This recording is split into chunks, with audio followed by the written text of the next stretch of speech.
এই যে cutie deep বাপুটা আছে না, একটু কি বলে শোনেন। ও লে আমার সোনারে।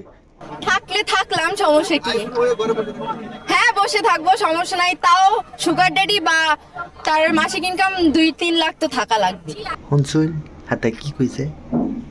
3 লাখ টাকা বেতনে চাকরি করবে যে ছেলে, এই ছেলে নাকি হাতে বিয়ে করবে?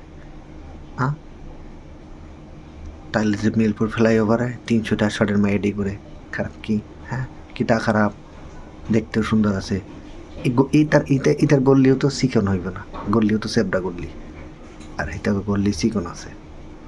দলে দেখেছেন না? দলে দিয়া দলে দিয়ে যে ওই যে পাট দিয়ে এবার যে রুমের যে মেয়েরা থাকে না, হেডা তো তোর তো এটা হেডাওয়ালা বুঝছো? তুই তো শুধু 20টা শটের যোগ্য না।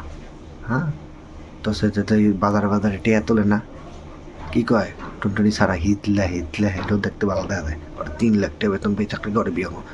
কি আছে তোর ভিতরে? তোর ভিতরে আলাদা পিলার লাগানো আছে নাকি? হ্যাঁ, হ্যাঁ, আলাদা পিলার?